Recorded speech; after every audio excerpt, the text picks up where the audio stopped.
Hello and welcome back to Seiko Steve's channel. In this video I'd like to explore and discuss the evolution of Seiko's iconic and highly regarded professional diver's watch, namely the Marinemaster 300.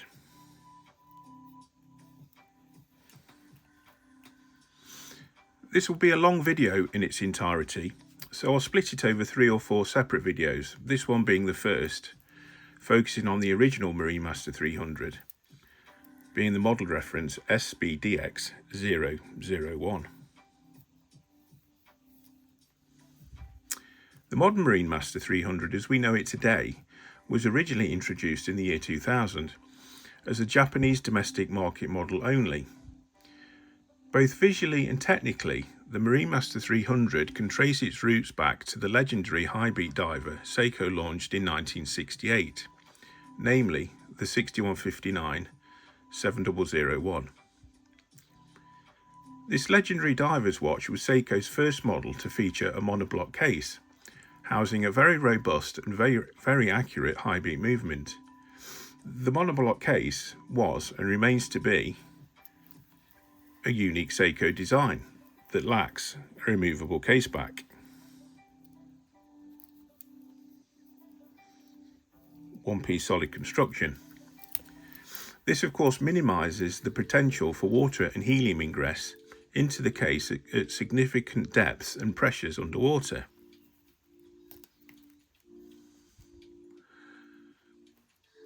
The crown stem and crystal are also possible water and helium ingress points. So how did Seiko conquer this matter? Well, the 6159-7001 was the first diver's watch to benefit from Seiko's proprietary Viton L gasket. This was a feature invented and developed by Seiko to provide absolute case tightness around the crystal. Essentially, the L gasket hermetically seals the case to such a degree that it prevents the ingress of water and, more importantly, helium under great water pressure. This is vital to prevent the crystal bursting out of the case during decompression. The L gasket, together with Viton seals in the crown tube, and of course a screw down crown, meant the 6159-7001 could be reliably used for deep sea diving without the need of a helium escape valve. The incredible water tightness, accuracy and robustness gave this watch unrivaled specifications. Indeed, it was credibly marketed as a professional diver's watch that could be used for saturation diving using a diving bell. 30 years later, the Seiko Marinemaster 300 model SBDX001 was launched and remained in production for approximately 15 years until 2015.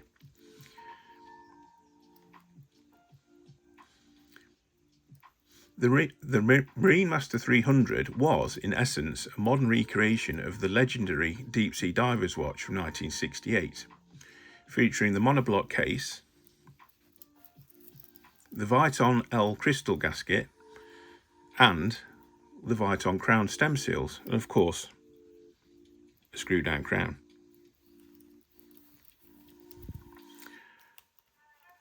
Prices for a good condition original Seiko 6159-7001 are through the roof these days, and justifiably so. They are watches for the very serious and discerning wealthy watch collector, hence why I don't own one. But I do own several Marinemaster models. So how do they compare across the 3 generations I have? Well, let's find out. So first up is my Marinemaster 300 model SBDX001. As many call it, the OG. This model Marinemaster 300, as I mentioned previously, was a JDM staple for over a decade. But in 2012, Seiko officially brought the model to European and international markets. I think it was mainly in the USA and Germany. So production of the SBDX001 ceased in 2015 to make way for its almost visually identical successor, the SBDX017. The SBDX001 is the first generation of the modern Marinemaster 300, and I think it's fair to call it that. Its retirement led to several updated versions that involved the design whilst keeping the iconic monoblock case that was carried over, of course, from the 1968 High Beat Diver. In fact, all the Marinemaster variants featured here, of course, have the monoblock case. It's easy to identify the SBDX001 from the almost visually identical SBDX017 by looking at the crown top.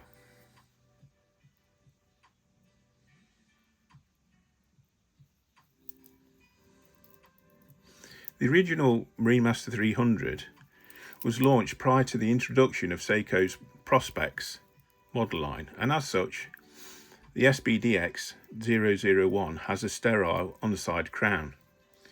Neither does a Prospex X feature on the dial in any place. All successive models, including the SBDX017, had the Prospex X etched onto the crown top. As you can see on this later SLA 021J1 Marinemaster 300.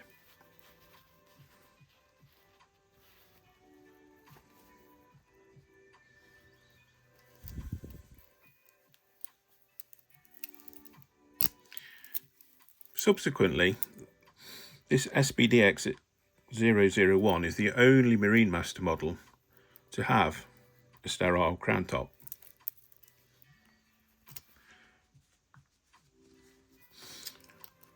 On Generation 3, still SLA Marinemaster models, the Prospex X was applied to the dial in lieu of the Marinemaster text, which was very unpopular for most Marinemaster fans, but thankfully it's since made a return.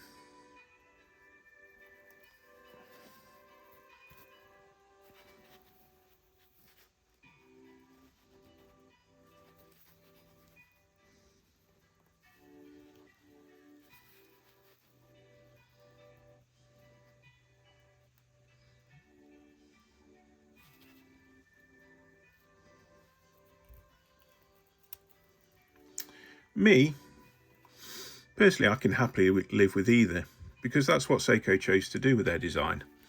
And really, who am I to argue? This piece was the first professional diver's watch from Seiko to feature their fully in-house hand-assembled 8L35A movement, which is essentially an undecorated 25 jewel caliber developed by Seiko specifically for divers' watches. Featuring a Spron 510 mainspring and a Spron 610 hairspring, it's a very robust movement with stable accuracy and minimal positional variation. It beats at 4 Hz, which is 28,800 vibrations per hour. It also has a 50-hour power reserve.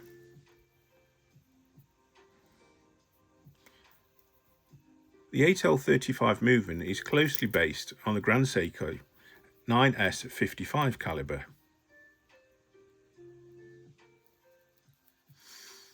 It's said to be unregulated at the factory, but I've got 8 Seikos with the 8L35 caliber, and all are extremely accurate, within +1 at best to +5 seconds per day on the wrist. Surely that can only be achieved through some regulations, right? Anyway, the case and bracelet are made from solid 316L stainless steel. Both, as we come to expect from Seiko, are exquisitely finished.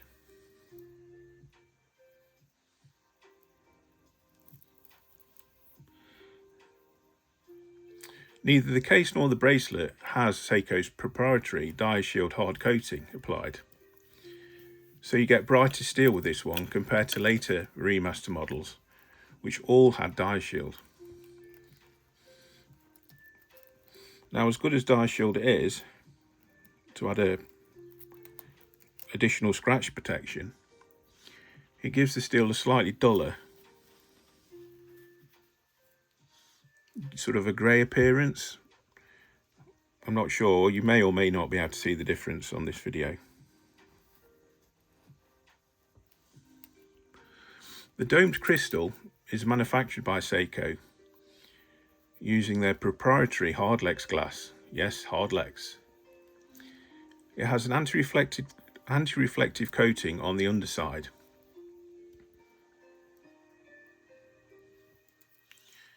Now, Hardlex is often maligned and criticised for its lack of scratch resistance compared to sapphire. However, Hardlex is far more shatter resistant compared to sapphire, and to my mind it's therefore a more appropriate material to be used in a diver's watch application. Plus, Hardlex provides impeccable clarity. Just look at it.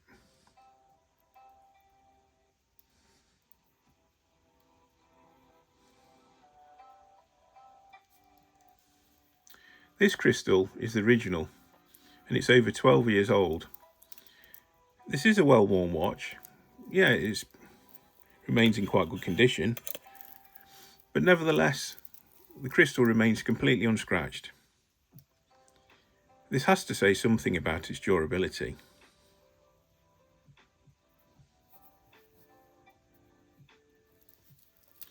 The dial is finished in matte black and has highly polished applied, well I think they're applied, indices, all of which are deeply filled with Seiko's market-leading Lumibrite compound. This Lumibrite has a slight cream tinge to it in daylight.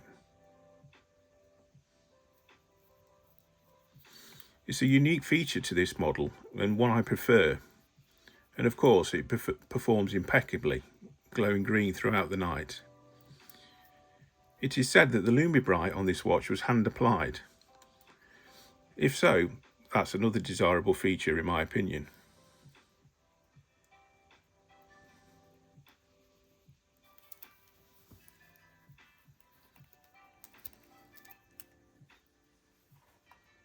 The handset on this model and all subsequent Marinemaster 300 models, they're just stellar.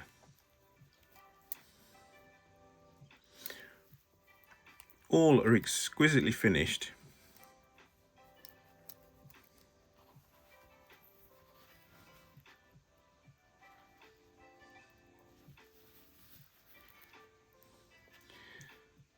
The hour and minute hand have very fine brushing to the top surfaces, but both have mirror polished chamfers on the sides.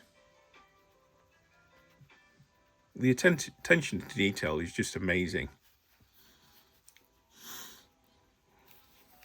Going back to the SBDX001,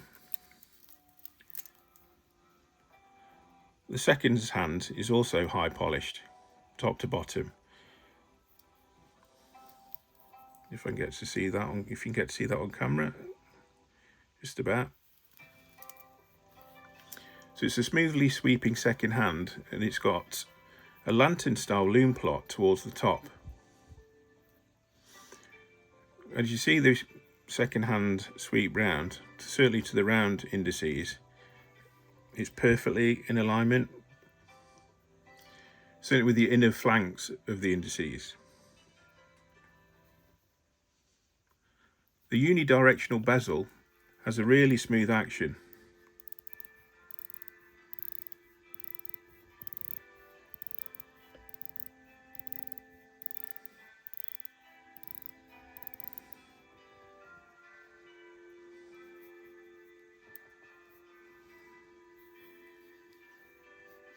That's 120 clicks in one full rotation. This really is a joy to turn. And of course, with this model, as you'd expect, it fully aligns to the indices and the sloped minute marked in a chaptering.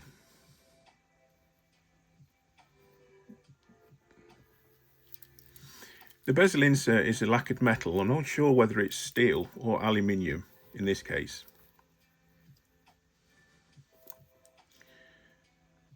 Again, the bezel insert is perfectly aligned and it has a shrouded loom pip at 12 o'clock, which I personally appreciate over the unprotected loom triangle on later models.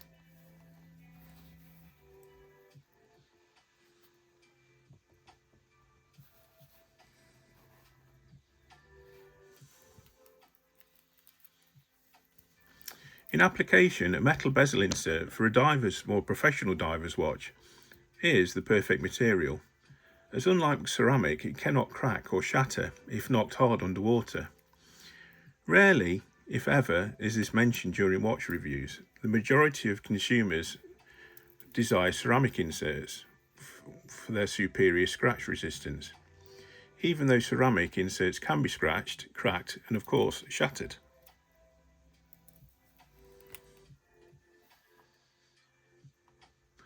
Indeed, there are some hairline scratches on this 12-year-old bezel insert, but it's far from unsightly, and I just adore the classic tall watch looks.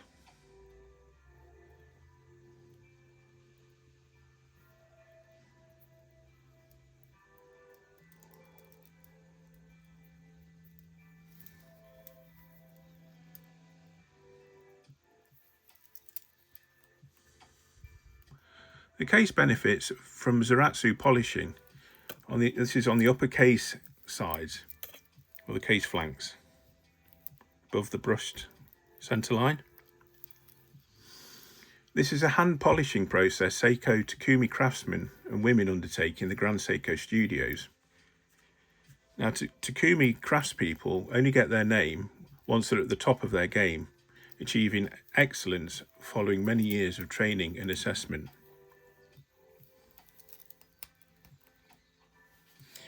The mirror finish that the Zaratsu polishing process achieves is just flawless.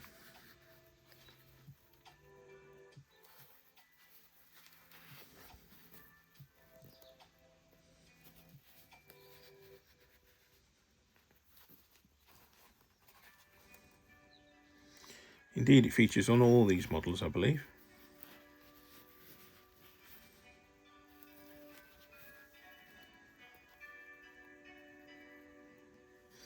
Even on titanium.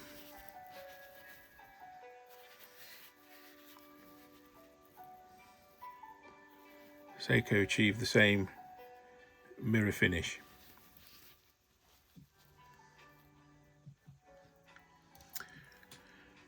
Certainly, to the best of my knowledge, no other watch brand encompasses hand assembly and case polishing at this price point.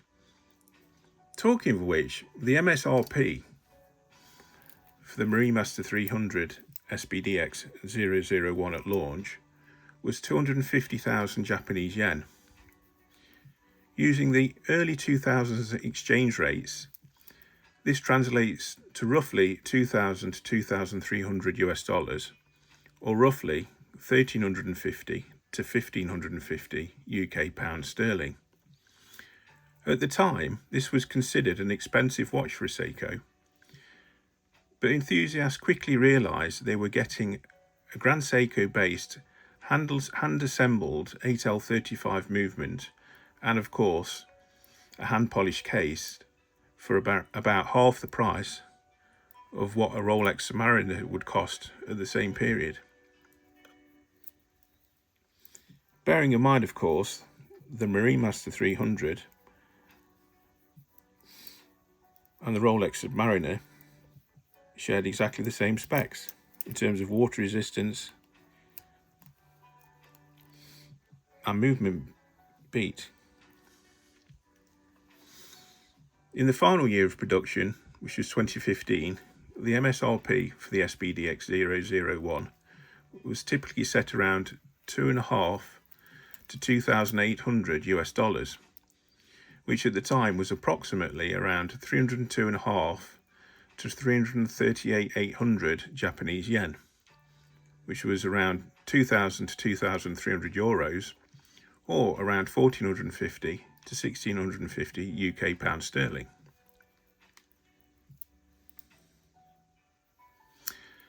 This is what I designed for well over 2 decades before I acquired this one, of course being pre-owned. I could not afford one for many years, and when I could, my attention had turned to luxury Swiss watches from Omega Breitling and Rolex, none of which I own today. I'm very late to the party, but I'm so glad to finally realise a long-term desire. To me, this OG Seiko Marinemaster 300 is the best divers watch of them all.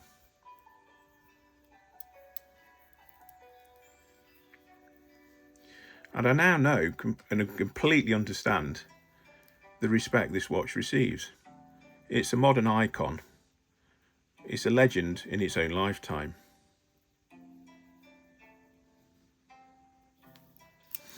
Next time, I'll discuss the successor to the OG Marinemaster, the SBDX017, what Seiko changed as an upgrade to the 001 model, and then of course we can compare it to the later SLA model, Marinemaster 300s. This one being the SLA 021J1, which is now sadly discontinued, and the current SLA 081 J1.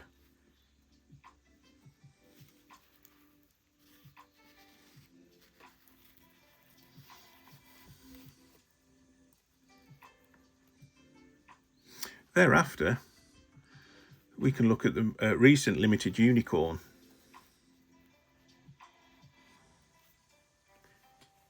which really needs no introduction.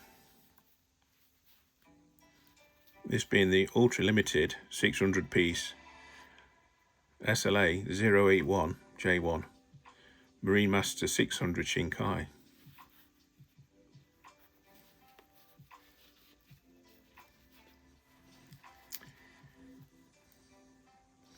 Beyond that, it'd be interesting to see what Seiko come up with in future. Let's hope they continue this monocoque case design, Marinemaster. My thoughts are, I'm hoping Seiko launch something as a mainstream model using this design, perhaps maybe steel based rather than titanium. Only time will tell. But for now, thank you for watching, and please stay safe and well.